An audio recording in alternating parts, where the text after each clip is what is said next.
Pertolongan kita datangnya dari Tuhan yang menciptakan langit dan bumi dan segala isinya.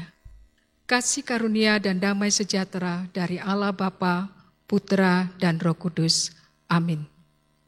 Kita bersyukur pada hari ini, di minggu yang kelima di akhir bulan Mei ini, kita bersyukur bahwa kita bersama-sama dengan keluarga, beribadah bersama, mengucap syukur, memuji dan memuliakan Tuhan. Bersamaan dengan hari Pentakosta, di mana Roh Kudus yang dicurahkan sesuai dengan yang dijanjikan Yesus sesudah kenaikannya ke surga. Mari kita tinggikan Dia, mari kita agungkan Dia dengan mengangkat pujian dari PPR nomor 18, Kasih Ilahi.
Dengarkanlah firman Tuhan yang melandasi ibadah kita pada hari ini, yang terambil di dalam Mazmur 5 ayat 8. Tetapi aku, berkat kasih setiamu yang besar, aku akan masuk ke dalam rumahmu, sujud menyembah ke arah baitmu yang kudus, dengan takut akan engkau.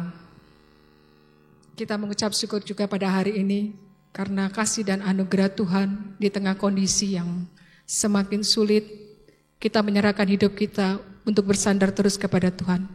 Terkadang kita lalai untuk melakukan yang terbaik buat Tuhan. Banyak dosa yang sudah kita buat, tetapi Tuhan dengan setia selalu bersama dengan kita. Mari kita mengaku dosa kita di hadapan Tuhan. Mari kita tundukkan kepala, mari kita berdoa. Bapa di dalam kerajaan surga, kami sungguh bersyukur untuk hari ini Tuhan. Di penghujung bulan Mei ini, 5 bulan Tuhan sudah menyertai kami di tengah kondisi yang tidak baik. Tapi kami bersyukur Tuhan, hari ini Tuhan senantiasa menjaga dan melihara kami. Di tengah persekutuan keluarga kami pada hari ini Tuhan, jaga dan pelihara hati kami. Terkadang kami Tuhan melalaikan tugas kami sebagai anak-anak Tuhan. Mementingkan diri sendiri, bingung dengan kondisi kita Tuhan.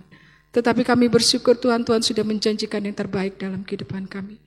Ampuni dosa-dosa kami Tuhan, kasihani kami. Biarlah kami selalu bersama dengan Engkau mendengarkan apa yang Tuhan mau dalam kehidupan kami. Terima kasih Bapa, inilah doa kami, di dalam nama Tuhan Yesus Kristus kami berdoa. Amin.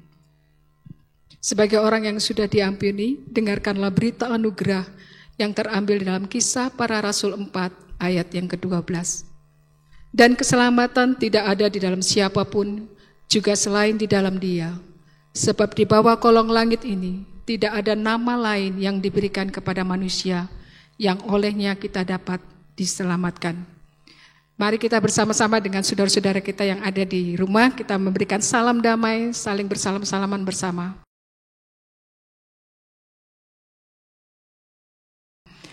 Dengarkanlah juga petunjuk hidup baru yang akan menjadi pertumbuhan kita di dalam 1 minggu ke depan dengan 2 Petrus 3 ayat 18. Tetapi bertumbuhlah dalam kasih karunia dan dalam pengenalan akan Tuhan dan Juru Selamat kita, Yesus Kristus. Baginya lah kemuliaan sekarang dan sampai selama-lamanya. Sebagai ucapan syukur kita kepada Tuhan, mari kita angkat pujian, bertumbuh dalam kasih.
Bersama dengan orang percaya di sepanjang abad, mari kita ikrarkan pengakuan iman rasuli.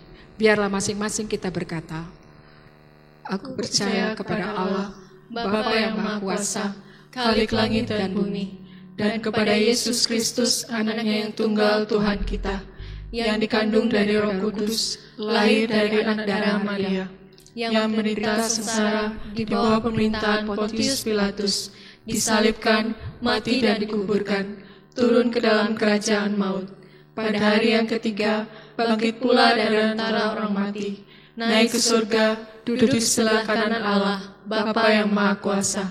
Dan dari sana ia akan datang untuk menghakimi orang yang hidup dan yang mati. Aku percaya kepada Roh Kudus, gereja yang kudus dan am, persekutuan orang kudus, pengampunan dosa, kebangkitan tubuh, dan hidup yang kekal. Amin. Kita akan masuk dalam doa syafaat. Pokok-pokok doa kita yang pada hari ini. Pertama, kita akan mendoakan situasi dan kondisi yang kita hadapi untuk pandemi COVID-19. Kiranya Tuhan juga yang akan melindungi dan menyatakan kuasa di tengah kondisi politik, ekonomi yang ada di negara kita. Yang kedua, kita berdoa juga untuk Malang Raya dalam pelaksanaan PSBB agar dapat berjalan dengan lancar. Kita berdoa juga untuk masyarakat untuk lebih patuh. Kita berdoa juga untuk GKT Blimbing dalam setiap pergumulan atau di dalam pekerjaan, perekonomian, keluarga, dan lain-lain. Mari kita satu di dalam doa. Bapa kami yang ada di surga, kami datang pada hari ini Tuhan menyerahkan pokok-pokok doa kami ke dalam tangan-Mu. Kami berdoa juga ya Tuhan untuk bangsa dan negara kami, khususnya Indonesia ini, di tengah pandemi COVID-19 ini Tuhan. Sudah 3 bulan kami lalui Tuhan di tengah kondisi yang ada. Kami berdoa juga ya Tuhan untuk pemimpin kami, untuk para dokter, untuk para perawat. Kami berdoa mereka yang ada di garda depan Tuhan, untuk menolong pasien-pasien yang ada. Tuhan berikan kami untuk kepatuhan sebagai masyarakat, untuk tunduk apa yang diperintahkan oleh bangsa kami, khususnya pemerintahan ini. Tuhan Yesus berkati juga ya Tuhan, untuk jemaat kami GKT Blimbing, Tuhan pakai kami semua Tuhan dalam usaha, dalam pekerjaan, dalam setiap kehidupan studi, anak-anak juga hamba-hamba Tuhan yang ada di tempat ini. Kami berdoa supaya kami setia untuk taat senantiasa bersama dengan Tuhan, hidup tekun, hidup dengan bersekutu bersama dengan Tuhan. Di tengah kondisi yang saat ini terjadi Tuhan, biarlah Tuhan mampukan, Tuhan pulihkan, Tuhan yang akan menolong kami semua. Kami berdoa juga untuk pelaksanaan PSBB di Malang ini Tuhan. Begitu banyak masyarakat yang masih tidak mematuhi untuk aturan-aturan yang sudah dibuat. Tolong kami semua Tuhan agar tidak terjangkit semua virus-virus yang ada, dan kami bisa membentengi diri kami untuk tiap di rumah, untuk senantiasa patuh dengan apa yang diperintahkan untuk masyarakat khususnya di Malang ini. Terima kasih Bapak, terima kasih Yesus. Kami berdoa juga untuk teman-teman kami di dalam pelayanan melalui live streaming ibadah setiap minggu. Tuhan pakai pemain musik juga untuk sound system dan juga kami semua yang ambil pelayanan. Kiranya Tuhan diberkati. Terima kasih Bapak. Inilah doa syafaat kami yang kami naikkan hanya ke dalam tangan-Mu. Di dalam nama Tuhan Yesus Kristus kami berdoa. Amin. Kita akan mempersiapkan diri kita untuk mendengarkan firman Tuhan yang akan dilayani oleh Lose Yurike. Tapi sebelumnya mari kita angkat pujian bersama keluargaku.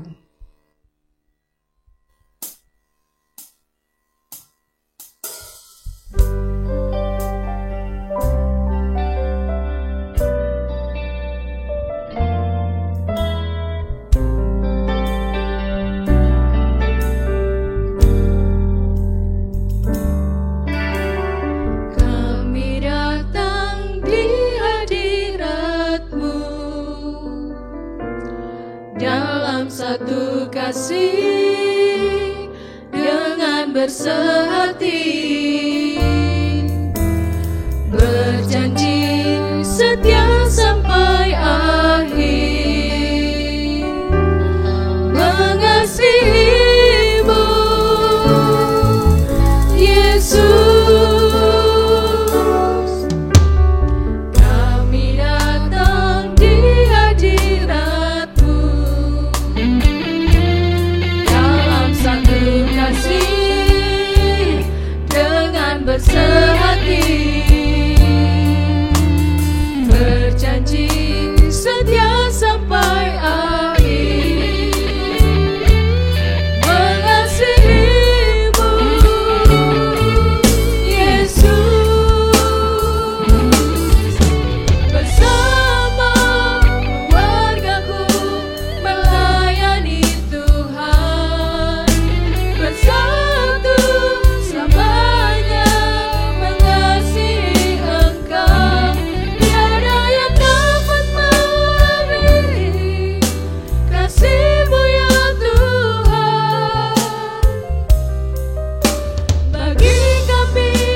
Mari jemaat yang terkasih dalam Tuhan, sebelum kita mendengarkan firman Tuhan, mari kita berdoa. Bapa kami di dalam surga, kami bersyukur untuk kasih-Mu di dalam kehidupan kami yang masih boleh kami rasakan sampai saat ini. Ya Tuhan, kami saat ini datang kepadamu, kami mau beribadah kepadamu Tuhan. Kami tadi sudah memuji dan memuliakan Engkau, dan pada kesempatan ini kami bersama akan merenungkan firman-Mu. Tuhan, kiranya Engkau yang berkati setiap kami, hati pikiran kami, supaya kami boleh fokus mendengarkan firman Tuhan pada hari ini. Dan biarlah firman Tuhan itu bukan hanya kami renungkan, kami dengarkan, tapi boleh kami lakukan di dalam kehidupan kami. Terima kasih ya Tuhan, hanya di dalam nama Tuhan kami, Yesus Kristus, kami berdoa. Amin. Shalom jemaat yang terkasih dalam Tuhan. Kita bersyukur pada hari ini kita boleh bersama kembali beribadah kepada Tuhan. Kita boleh memuji Tuhan, kita boleh memuliakan Dia, dan pada saat ini kita boleh bersama kembali belajar firman Tuhan. Mari pada saat ini saya mengajak kita untuk membaca bersama. Kita membuka Alkitab kita dari Mazmur pasal yang ke-133. Mazmur 133, kita akan bacakan semua ayatnya, ayat 1 sampai ayatnya yang ketiga. Mazmur 133, ayat 1 sampai 3. Saya mengajak kita untuk membaca secara bersama-sama bagian firman Tuhan ini. Dengan judul perikop persaudaraan yang rukun. 2, 3. Nyanyian Ziarah Daud. Sungguh alangkah baiknya dan indahnya apabila saudara-saudara diam bersama dengan rukun.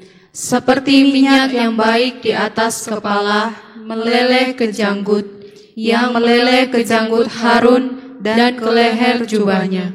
Seperti embun gunung Hermon yang turun ke atas gunung-gunung Sion. Sebab kesanalah Tuhan memerintahkan berkat, kehidupan untuk selama-lamanya.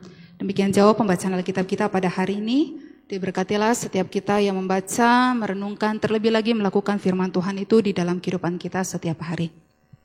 Nah, jemaat yang terkasih dalam Tuhan, saya yakin bahwa setiap kita manusia pasti menginginkan sebuah kerukunan. Entah itu di dalam lingkup komunitas yang besar, misalnya di dalam bermasyarakat, bersosialisasi dengan sesama kita, atau dalam lingkup yang lebih kecil, yaitu di dalam rumah atau di dalam keluarga kita. Nah, pasti tidak ada dari kita yang menginginkan supaya hidupnya berantakan atau hidupnya rusuh, tidak tenang, tidak damai. Saya yakin tidak ada yang ingin hidup seperti demikian. Nah, Bapak Ibu, di dalam bacaan kita pada hari ini akan menolong setiap kita untuk hidup di dalam kerukunan, khususnya di dalam lingkup keluarga. Mengingat juga minggu ini adalah minggu kelima, di mana gereja kita biasanya mengadakan ibadah keluarga. Dan bacaan kita pada hari ini sangat cocok juga bagi kita, khususnya di masa-masa adanya pandemi virus corona yang mengharuskan kita untuk stay at home. Nah, selain itu juga pada hari ini setiap kita orang percaya boleh bersama merayakan Pentakosta, yakni hari di mana turunnya Roh Kudus yang dijanjikan kepada setiap kita. Nah, kalau kita perhatikan, kita mengingat beberapa momen penting sudah kita rayakan di rumah. Misalnya Jumat Agung, kebangkitan Tuhan Yesus, lalu kenaikan Tuhan Yesus, dan pada hari ini kita merayakan Pentakosta juga di rumah. Tetapi biarlah semuanya itu tidak menjadi penghalang bagi kita untuk bersekutu bersama Tuhan. Biarlah juga semua itu, kondisi seperti ini tidak menghilangkan sukacita di dalam hati kita untuk kita boleh bersama merayakan Pentakosta. Biarlah setiap kita boleh mengingat bahwa meskipun kondisi atau keadaan kita seperti saat ini, tetapi ingatlah bahwa Roh Kudus ada di dalam hati kita. Roh Kudus yang akan memberikan penghiburan, memberikan sukacita bagi kita di tengah-tengah kondisi hari ini. Nah, jemaat yang terkasih dalam Tuhan, mungkin ada di antara kita yang berpikir atau melihat bahwa kondisi atau keadaan hari ini sebagai sesuatu yang buruk. Memang benar kondisi atau keadaan hari-hari ini memang nampak buruk sebab kita tidak bisa melakukan banyak hal seperti pada hari biasanya. Kita mungkin harus tetap di rumah, bekerja dari rumah, belajar dari rumah, apa-apa di rumah. Kalaupun kita harus keluar dari rumah, mungkin kita harus hati-hati dan melalui banyak aturan sebagainya mengatur kita. Nah, tentu dalam kondisi seperti ini setiap kita merasa tidak enak atau tidak nyaman. Tetapi Bapak Ibu, mari kita mengubah cara pandang kita dengan melihat bahwa kondisi atau keadaan ini merupakan momen yang baik bagi kita bersama dengan keluarga kita, terlepas dari segala kesulitan dan pergumulan yang kita alami. Nah, mari Bapak Ibu kita memanfaatkan waktu-waktu ini dengan tetap juga berdoa kepada Tuhan supaya pandemi ini boleh segera berlalu, bukan hanya di dalam negara kita saja, tetapi juga di seluruh dunia. Nah, jemaat yang terkasih dalam Tuhan, tema firman Tuhan yang akan bersama kita renungkan pada hari ini yaitu rukun dalam keluarga. Nah, melalui Mazmur 133 ini kita akan melihat mengapa sebuah kerukunan itu penting di dalam keluarga. Ada 2 poin penting yang dapat kita pelajari dari Mazmur ini, yaitu yang pertama, kerukunan itu baik dan indah. Di ayatnya yang pertama di sana dikatakan, sungguh alangkah baiknya dan indahnya apabila saudara-saudara diam bersama dengan rukun. Nah, Bapak Ibu, Mazmur 133 ini adalah Mazmur yang ditulis oleh Daud. Mazmur ini juga merupakan Mazmur nyanyian ziarah yang berarti dipakai untuk mengiring perjalanan ziarah umat Tuhan menuju Yerusalem. Nah, umat Tuhan yang melakukan perjalanan ziarah ke Yerusalem ini datang dari berbagai penjuru negeri dan mereka berkumpul di sana. Nah, tentu setiap mereka yang datang ke Yerusalem ini memiliki latar belakang yang berbeda, budaya yang berbeda, bahasa yang berbeda, dan juga pergumulan yang berbeda-beda. Nah, dengan adanya perbedaan seperti itu maka akan mempermudah terjadinya perselisihan antara satu dengan yang lainnya. Ditambah lagi kalau kita lihat sebenarnya kota Yerusalem ini merupakan kota yang cukup panas. Jadi hal ini juga lebih mudah memicu akan terjadinya pertengkaran atau kemarahan. Nah, makanya mengapa di ayatnya yang pertama ini Daud berkata, sungguh alangkah baiknya dan indahnya apabila saudara-saudara diam bersama dengan rukun. Nah, Bapak Ibu, di sini Daud ingin menyampaikan bahwa suatu komunitas atau kelompok itu akan disebut baik dan indah jikalau ada kerukunan di dalamnya.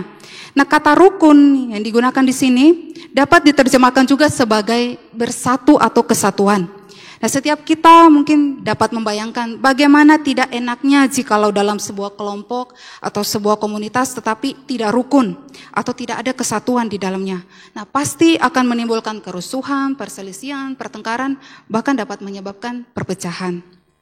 Nah, sebenarnya Mazmur 133 ini dituliskan oleh Daud dalam konteks yang lebih luas, yaitu ditunjukkan kepada seluruh umat Tuhan yang melakukan ziarah ke Yerusalem. Tetapi Mazmur ini juga dapat kita aplikasikan di dalam lingkup yang lebih kecil, yaitu di dalam keluarga kita. Mengapa? Karena di dalam keluarga juga kita membutuhkan kerukunan.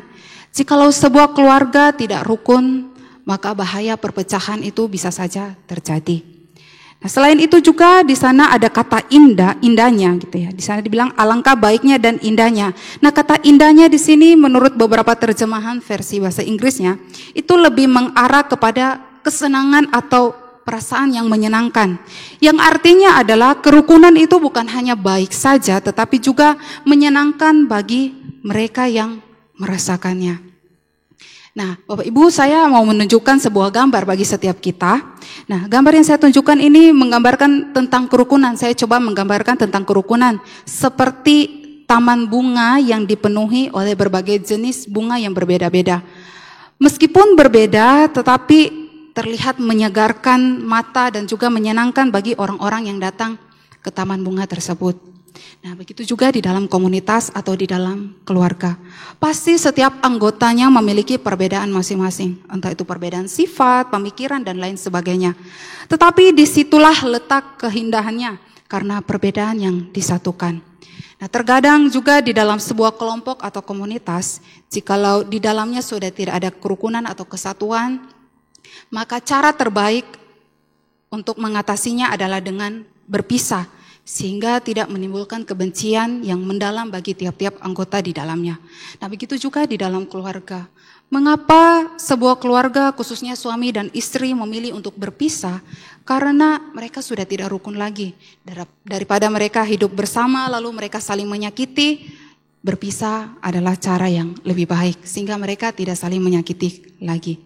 Nah, saya juga yakin bahwa ketika sebuah keluarga yang sudah tidak bisa hidup rukun, maka setiap anggota yang ada di dalamnya pasti akan merasakan dampaknya. Misalnya akan lebih mudah bertengkar meskipun itu masalah yang kecil. Nah, apalagi kalau misalnya di dalam keluarga tersebut memiliki anak, maka anaknya lah yang akan paling banyak merasakan imbasnya. Tentu hal itu tidak akan baik dan menyenangkan bagi sang anak maupun juga bagi orang tua atau suami istri yang lakukannya.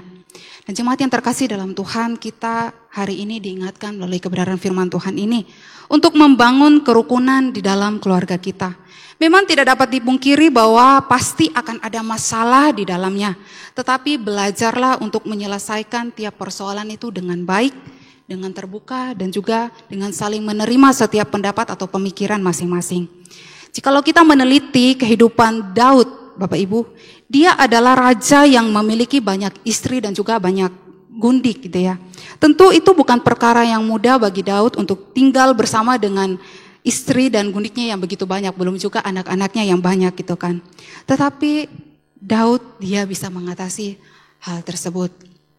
Nah, Bapak Ibu yang terkasih dalam Tuhan, ada sebuah cerita mengenai sebuah keluarga. Jadi pada suatu malam ada seorang anak kecil, ini malam sebelum tahun baru Imlek. Ada seorang gadis kecil yang terlihat merenung sedih sambil menatap keluar jendela dari kamarnya.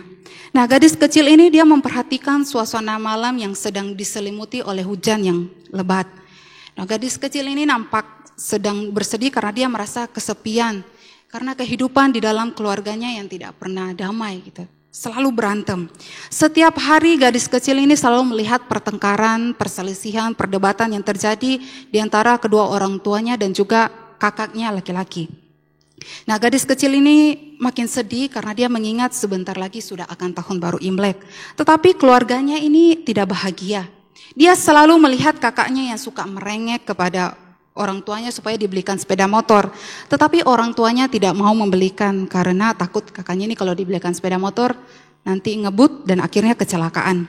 Nah, dia juga kadang melihat kedua orang tuanya yang selalu berdebat karena masalah ekonomi atau keuangan dan sebagainya.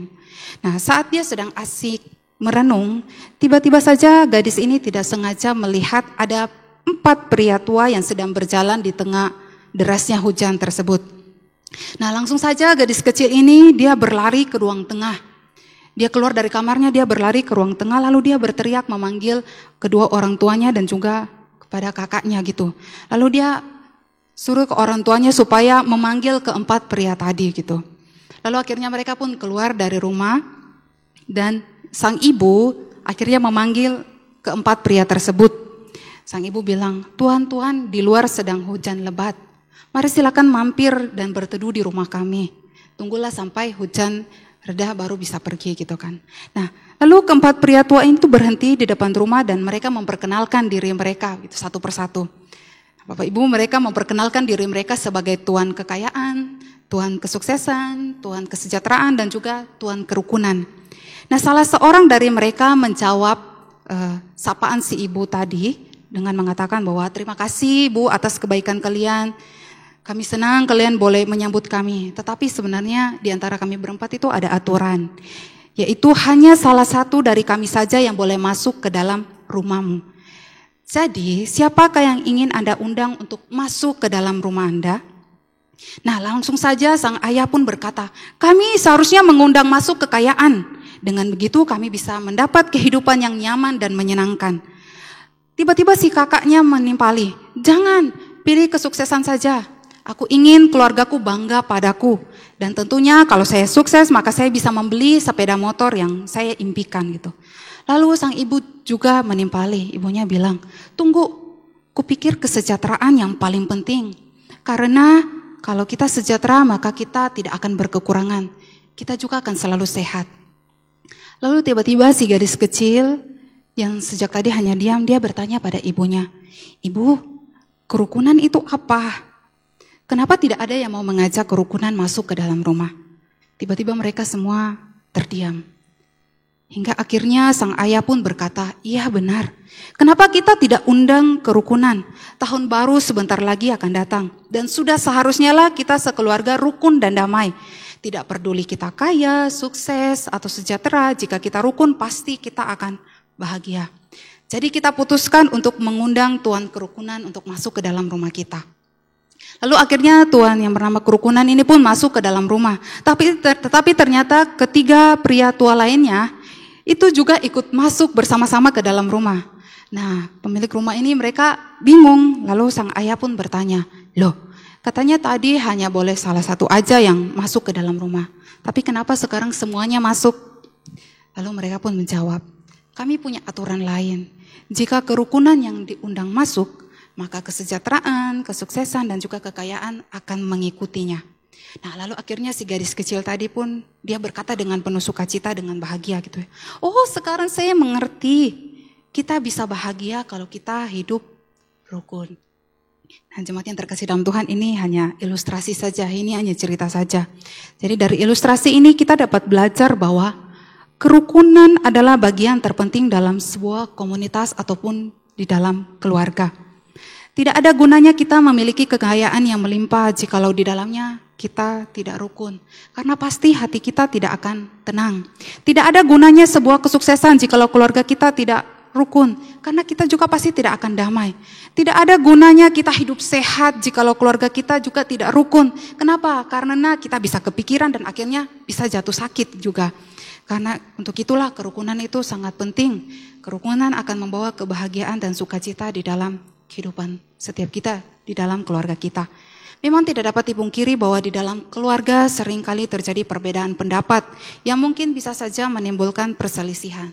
Tetapi belajarlah untuk saling memahami, membangun komunikasi yang baik, dan belajar menerima setiap pendapat. Sehingga dengan demikian kerukunan itu akan tetap terjaga di dalam keluarga kita. Terlebih juga di dalam masa ini Bapak Ibu, yang mana kita mungkin lebih banyak menghabiskan waktu kita di rumah. Nah, mari kita memanfaatkan waktu ini dengan baik bersama setiap anggota keluarga kita. Mungkin ada yang sudah mulai merasa bosan karena tidak bisa melakukan banyak hal. Tetapi cobalah untuk membuat sesuatu yang berguna dan menyenangkan bersama dengan anggota keluarga. Bapak Ibu bisa gunakan internet untuk melihat hal-hal yang berguna, yang menyenangkan, yang bisa digunakan bersama dengan keluarga. Maka dengan demikian Bapak Ibu sudah dapat merasakan betapa baiknya dan betapa indahnya jika hidup rukun bersama dengan keluarga. Meskipun di tengah-tengah kondisi yang seperti saat ini. Lalu poin yang kedua Bapak Ibu, kerukunan adalah pemberian yang berharga dari Allah. Kita bisa melihatnya di ayatnya yang kedua dan juga di ayatnya yang ketiga. Nah, kalau kita perhatikan di kebanyakan mazmur, kita akan menemukan para pemazmur mereka sering menggunakan ilustrasi atau gambaran untuk menggambarkan sesuatu. Nah, salah satunya di dalam mazmur ini, sang pemazmur yaitu Daud, dia menggunakan dua buah ilustrasi untuk menggambarkan keindahan sebuah kerukunan. Nah, gambaran pertama yang digunakan atau ilustrasi pertama yang digunakan oleh Daud adalah minyak. Minyak yang dimaksudkan di sini bukanlah sembarangan minyak, tetapi minyak yang dimaksudkan oleh Daud dalam bagian ini adalah minyak untuk penabisan para imam atau pengurapan seorang imam. Bahkan Daud juga dalam bagian ini dia menyebut nama imamnya yaitu Imam Harun. Nah, minyak bagi orang Israel sangatlah penting dan berharga. Apalagi jikalau minyak itu digunakan untuk penabisan imam, yang tentu saja tidak bisa digunakan dengan sembarangan. Di dalam perjanjian lama pun kalau kita perhatikan, ada begitu banyak peristiwa-peristiwa yang penting yang menggunakan minyak. Misalnya kayak tadi juga penabisan imam atau penabisan raja. Nah, biasanya minyak yang digunakan itu terbuat dari buah zaitun. Nah, minyak zaitun sebenarnya dia memiliki banyak manfaat. Selain karena baunya yang harum, juga ternyata dia bermanfaat untuk kesehatan. Makanya mengapa minyak zaitun ini memiliki harga yang mahal, karena khasiatnya yang bagus dan juga banyak. Dan juga minyak zaitun ini dipandang sebagai minyak yang sakral atau minyak yang kudus, sehingga tidak dapat digunakan dengan sembarangan. Nah, Bapak Ibu, dari sini kita dapat melihat mengapa Daud ia menggambarkan kerukunan sama seperti minyak untuk penabisan imam. Karena kerukunan itu sangat berharga. Nah, perlu kita ketahui juga bahwa kegiatan atau peristiwa penabisan imam merupakan salah satu peristiwa yang penting bagi orang Israel. Jadi ini semakin jelas menunjukkan kepada setiap kita bahwa sebuah kerukunan bukan hanya berharga saja, tetapi juga sangat penting untuk kita terapkan di dalam keluarga kita. Lalu selanjutnya gambaran kedua yang dipakai oleh sang pemazmur dalam bagian ini yaitu embun Gunung Hermon. Nah, di ayatnya yang ketiga A di sana Daud mengatakan seperti embun Gunung Hermon yang turun ke gunung-gunung Sion. Sion sendiri adalah nama bukit yang ada di Yerusalem. Jarak antara Gunung Hermon dan Bukit Sion sangat jauh, yakni sekitar 400 km. Jadi ayat ini jangan kita tafsirkan secara hurufiah. Nah, Gunung Hermon adalah gunung yang terletak di antara Suria dan juga Lebanon. Selain disebut sebagai gunung yang tertinggi, ternyata Gunung Hermon ini menyimpan banyak sumber kehidupan bagi orang-orang yang tinggal di sana. Karena ketinggian gunung ini yang mencapai 2.900 meter di atas permukaan laut, maka puncak Gunung Hermon ini seringkali diselimuti oleh salju. Nah, ketika salju itu menutupi puncak gunung ini, maka salju itu ketika dia meleleh, dia akan menyerap ke dalam tanah dan menghasilkan sumber air, yaitu Sungai Yordan. Sehingga para penduduk yang tinggal di sana mereka dapat menikmati dan bersukacita akan hal tersebut. Nah, Bapak Ibu yang terkasih dalam Tuhan, jikalau kita juga perhatikan di dalam Alkitab, embun itu juga dipandang sangat berharga. Di dalam Ulangan 33 ayatnya yang ke-13, embun itu merupakan berkat dari Tuhan yang dicurahkan kepada umatnya. Lalu di dalam Hosea 14 ayatnya yang ke-6, embun merupakan presensi atau kehadiran Allah di antara umatnya. Nah, dari sini kita dapat menyimpulkan bahwa kerukunan itu adalah pemberian Allah yang Ia anugerahkan kepada kita manusia. Ketika kerukunan itu tercipta, maka setiap kita akan merasakan manfaat atau dampaknya sendiri. Sama seperti minyak dan embun di Gunung Hermon, demikian jugalah kerukunan itu sendiri.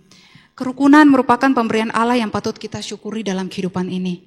Hendaknya kita dapat menerapkan hal itu di dalam kehidupan kita, entah itu dalam suatu komunitas yang besar ataupun dalam komunitas yang kecil atau di dalam keluarga kita. Nah, dan kita sendiri pasti akan merasakan manfaat dari kerukunan tersebut. Dan jemaat yang terkasih dalam Tuhan, ada satu kesaksian dari seorang gadis mengenai keluarganya. Karena ini kita minggu keluarga, jadi ilustrasinya juga menggunakan keluarga gitu ya. Nah, sang gadis ini dia sudah beranjak remaja. Dia bercerita bahwa ia sangat senang karena memiliki keluarga yang utuh. Dia memiliki orang tua yang begitu mengasihi dia, begitu menyayangi dia dengan tulus. Mereka juga sering menghabiskan waktu bersama, saling bercerita tentang pengalaman mereka setiap hari. Nah, dia melihat kebersamaan di dalam keluarganya ini, gadis ini pun berpikir dan merasa bahwa keluarganya adalah keluarga yang sempurna, keluarga yang bahagia. Nah, tetapi ternyata di akhir tahun 2018, keluarga mereka diperhadapkan oleh satu pergumulan yang berat. Ayah dan ibunya sering bertengkar, bahkan hal yang kecil itu dapat menjadi hal yang besar, dan itu terjadi setiap hari.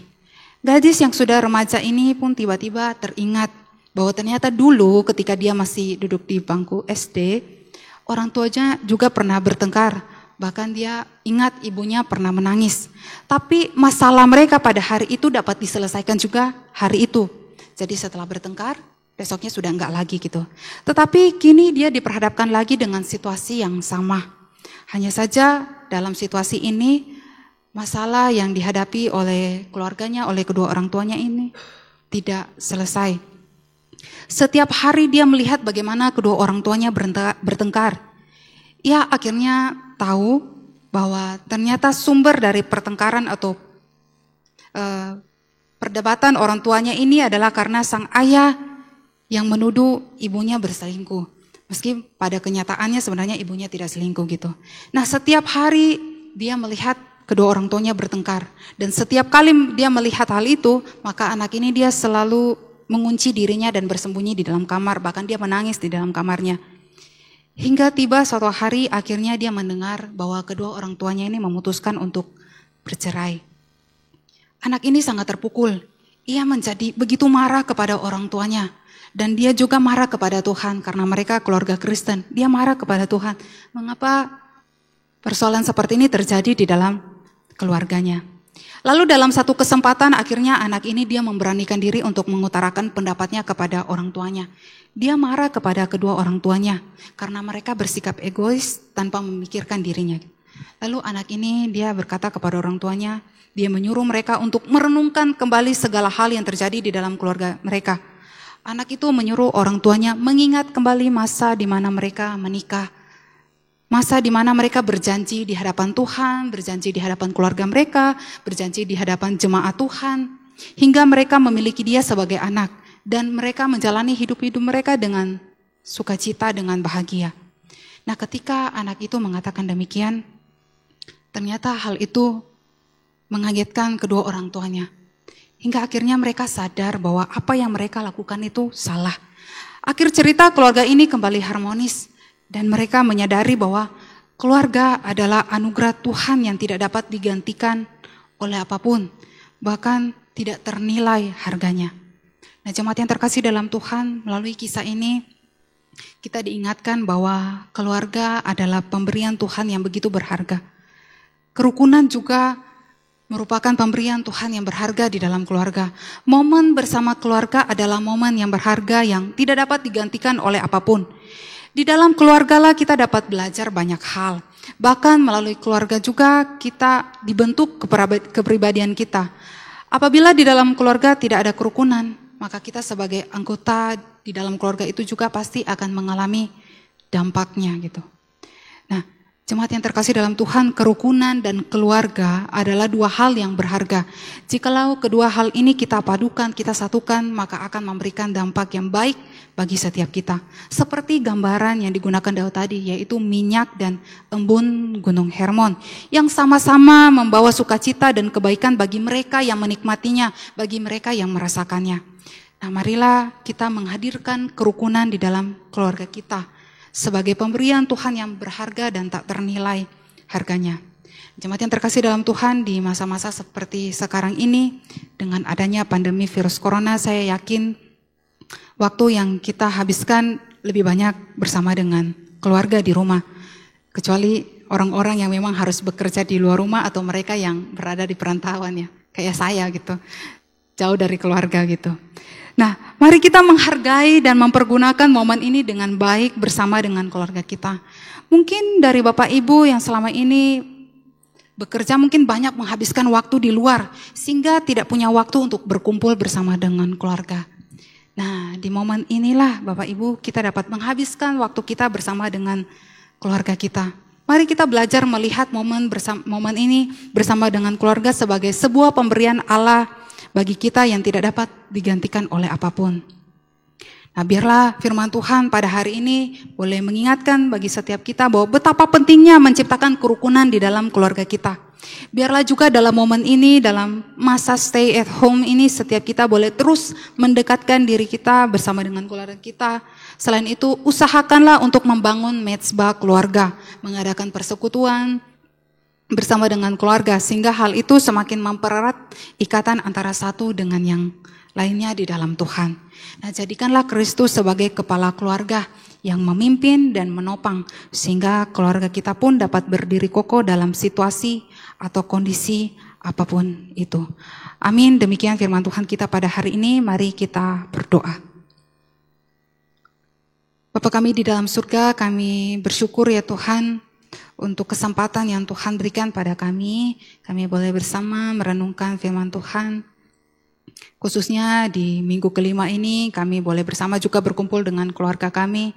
Biarlah melalui firman Tuhan yang sudah kami dengarkan, kami renungkan ini, boleh menolong kami untuk semakin mendekatkan diri kami dengan tiap-tiap anggota di dalam keluarga kami. Begitu juga kami di dalam keluarga kami boleh semakin mendekatkan diri kami kepada Tuhan. Terima kasih ya Tuhan, pimpin sertai perjalanan kehidupan dalam keluarga kami. Segala pergumulan, persoalan yang terjadi di dalamnya kiranya Tuhan sendiri yang turut campur tangan.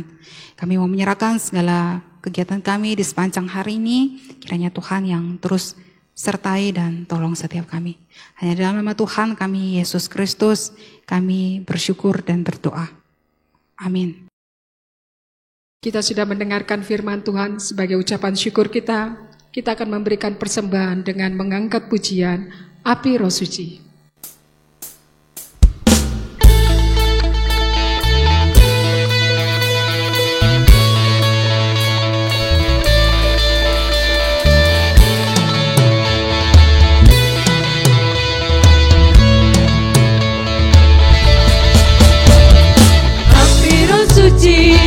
Bakar hatiku dengan kasih yang murni dari Kalvari. Roh Pentakosta yang bagi namamu. Api Roh Suci bakar hatiku. Api Roh Suci bakar hatiku dengan kasih yang murni dari Kalvari. Roh Pentakosta yang bagi namamu. Api Roh Suci bakar hatiku.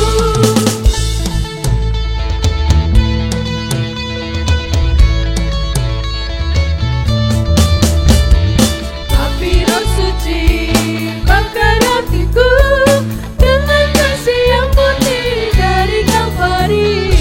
Roh Pentakosta yang bagi namamu. Api Roh Suci bakar hatiku.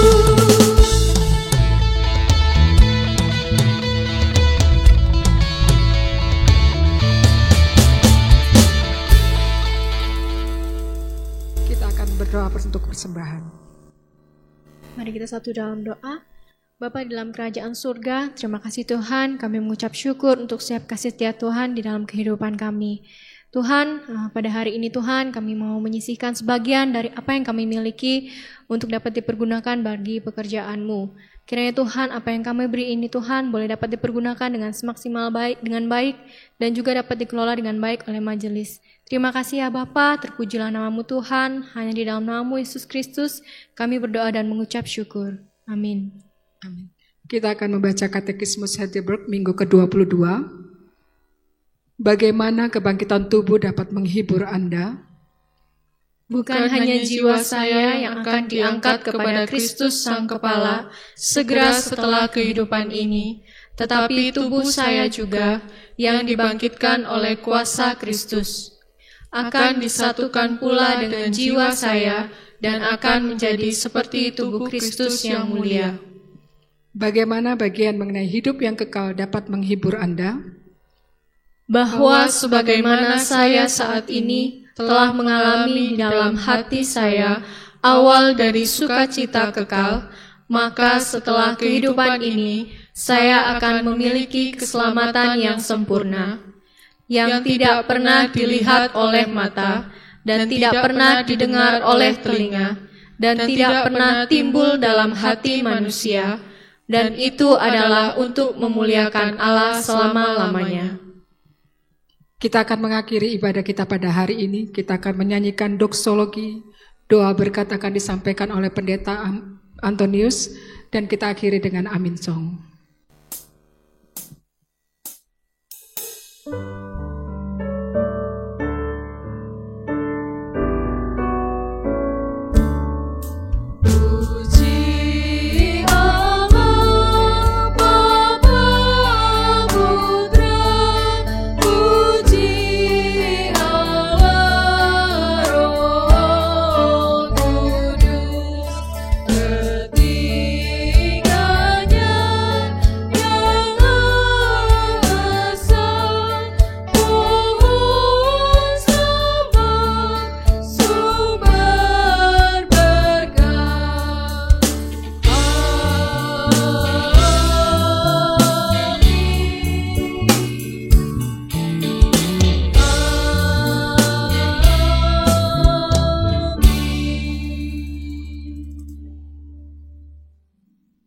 Mari sidang jemaat yang terkasih, bersama-sama kita meninggalkan tempat ini dan menerima berkat yang dari Tuhan. Kasih sayang dari Allah Bapa kita yang di surga, kasih karunia dari Tuhan kita Yesus Kristus, persekutuan, penghiburan, pertolongan dari Allah Roh Kudus, senantiasa menaungi dan menyertai kehidupan kita sekalian, mulai dari saat ini sampai selama-lamanya. Amin.